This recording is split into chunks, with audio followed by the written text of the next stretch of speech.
Florence in a Day. 10 perfect stops for Renaissance, art, food, and views.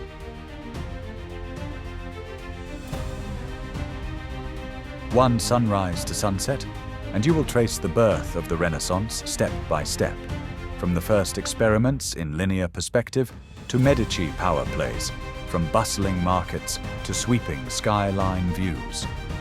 Pack comfy shoes and timed tickets. We will move briskly but linger where it counts. Consider downloading the official Florence City app for transit alerts. Ready? Let's roam. Number 10. Santa Maria Novella. Founded in 1246, this Dominican basilica gained Leon Battista Alberti's classical facade in the 1470s, blending Gothic height with balanced people-scaled design. Inside, Masaccio's Holy Trinity, painted around 1427, is a landmark of mathematical perspective that sets sacred figures in believable space. Nearby, Ghirlandaio's Tornabuoni chapel frescoes, completed between 1485 and 1490, place saints and patrons in elegant Florentine settings tied to Medici influence.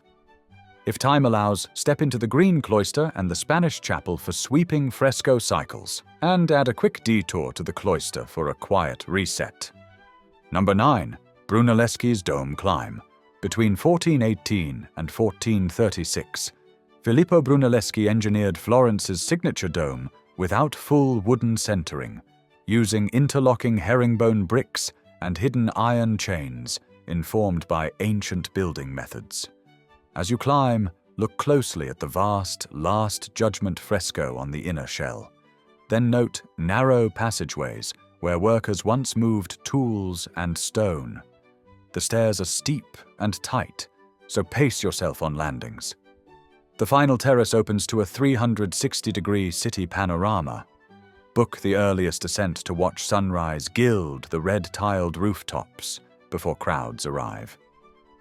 Number 8. Baptistery and Gates of Paradise. Rising on early foundations, the Baptistery's octagonal plan signals rebirth, its 13th century mosaics in a Byzantine style, showing the Last Judgment and Genesis scenes, gold tesserae catching light like molten metal. Outside, Lorenzo Ghiberti crafted the north doors from 1403 to 1424, then the famous east panels, known as the Gates of Paradise from 1425 to 1452, refining realistic relief and depth over decades. Compare the two sets to see his style evolve.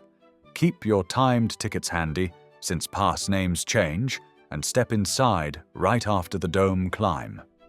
Number 7. Piazza della Signoria and Palazzo Vecchio.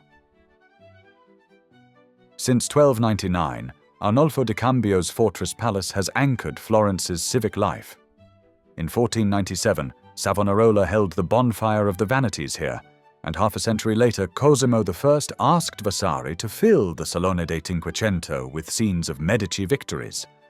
In the loggia, see Cellini's Perseus, cast in bronze in 1554, a bold statement of Medici power.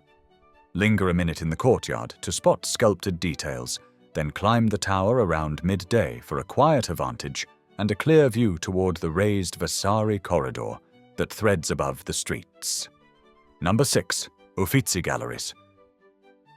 Commissioned in 1560 by Cosimo I as magistrates' offices, Vasari's U-shaped courtyard soon framed one of the world's first great art displays. Look for the Tribune Room, if open, completed in 1584, an octagonal space designed for showing treasures with striking symmetry. Marvel at Botticelli's Birth of Venus and Leonardo's Annunciation, then allow time for earlier Tuscan panels that show the shift from medieval gold grounds to living space and light. Number 5. Mercato Centrale.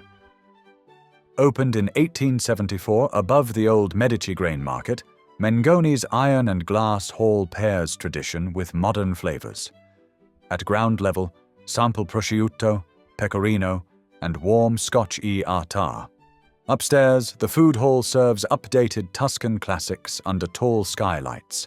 Try Lampredotto, Florence's famous tripe sandwich, and pick up a small bottle of extra virgin olive oil from nearby mills. Number 4. Accademia Gallery. Founded in 1784 to train artists, the Accademia became David's permanent home in 1873 to protect the statue from weather and damage. Carved from a single block of Carrara marble between 1501 and 1504, David embodies the city's independent spirit. Nearby, the unfinished prisoners' figures show Michelangelo's chisel marks and his idea of forms emerging from stone. Look closely at the restored areas around the left foot and toes, reminders of past damage now carefully repaired. A 3 p.m. entry often brings calmer rooms and softer crowd noise. Number 3. Ponte Vecchio. Rebuilt in 1345 on earlier Roman piers, this stone arch bridge once housed butchers until 1593, when the Medici replaced them with goldsmiths. Look up to spot Vasari's enclosed corridor from 1565 crossing above the shops for discreet ducal passage.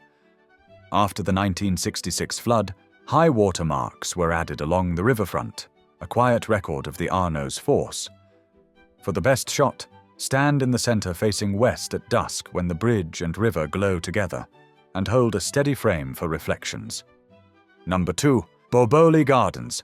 Laid out from 1549 for Eleonora di Toledo, Boboli helped set the model for Italian formal gardens with straight axial paths, terraces, grottos by Buontalenti, and classical statues among hedges.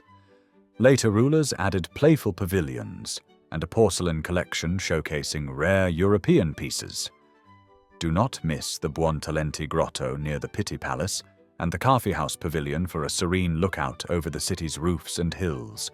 Shaded benches make it an easy place to reset before sunset. Number 1. Piazzale Michelangelo.